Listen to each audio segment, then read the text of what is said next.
Attention campers, welcome to North Pine, where we got lots of soul and rock and roll and wild time. This song is real bad, you should be ashamed. It's just an E, a G, an A, a C, and a D chord. At least he's actually playing it. I played video games in a drunken haze. I was 17 years young.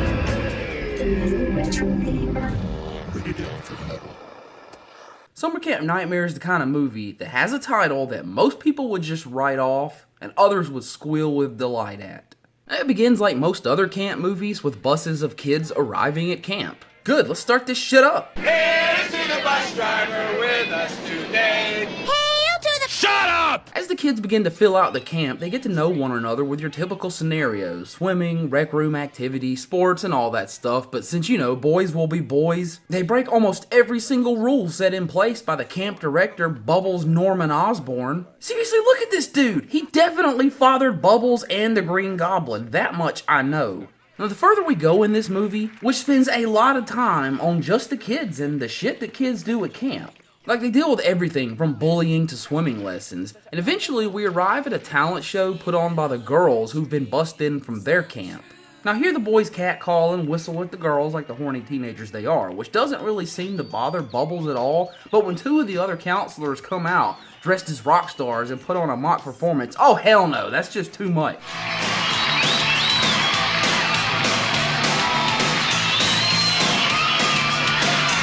You boys should be ashamed of yourselves, acting like that in front of young children. The dance planned for this weekend will have to be canceled. This is one kid does insult him with a great line. What a gonad! Called him a gonad. A gonad! Around here, the kids are really becoming fed up with the ridiculous rules and constant punishment they're subjected to. So around a campfire late one night, they began to discuss getting rid of Bubbles. Pretty soon, the only thing we'll be doing are having butterfly hunts. And then he goes and locks up a really nice guy like Chris. Now, in an act of rebellion, they take over not only their camp, but the girls' camp as well.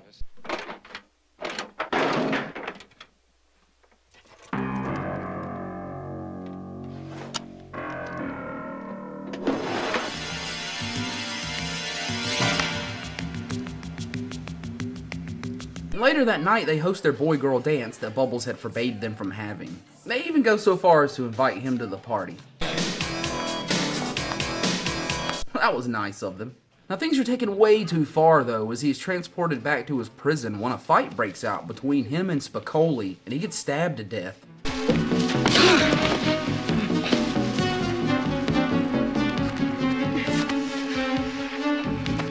You're going back to the pen, you pervert.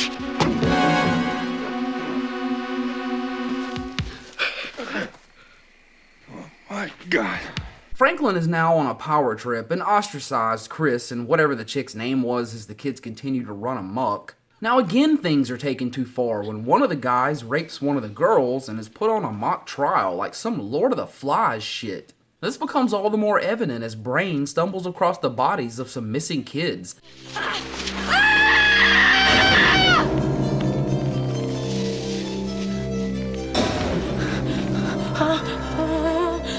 And as he attempts to mayday for help, he's caught and taken prisoner. Forced through the same rope bridge trial as the other traitors, some of the kids have prepared to rebel against the rebellion, and through their distraction, Chris is able to rescue Brain just as the police arrive. Now, he provides them with his diary as evidence of the wildest summer he's ever had, I'm sure, and the movie ends with the remaining kids leaving camp on buses. I skipped over a lot in this review, I know, but that's just the thing about it. Not a lot really happens in this movie. It's very slow, but it's actually not boring. This is not a movie that I think I would ever watch again, but having seen it once, it's engaging and I can't quite put my finger on what it is. Audrey watched this first, and she told me, she's like, you need to watch this movie, and just watch it, tell me what you think. She couldn't figure out what it was about it. I think what it is about this movie is really well cast. For such a mediocre story, all these actors really did good. I can't believe how good they did. I feel like I'm at a loss of adjectives to use here. And that's the other problem with this movie. I don't come away from it having too many exciting things to say. I kept sitting here trying to find ways to type out what I was seeing, but this is a movie that requires, like, doesn't require anything, really. You just sit there and you watch it, and you enjoy yourself, and you don't know why.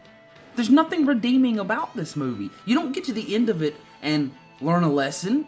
You know, all it really is Lord of the Flies, but with a different, similar twist. And it sounds like when I say that, I'm complaining about it. I don't know, man. Like, I've told you pretty much everything that happens in this movie.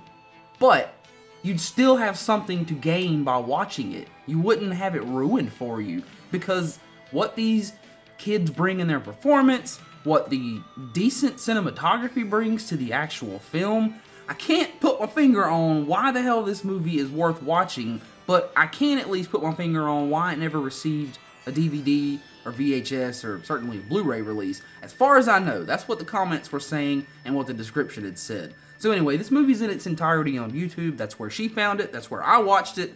So links down in the description if you do want to check it out. But I don't know. I don't know why I had to talk about it. I had to talk about this movie. Maybe you can see why. So, any thoughts on it?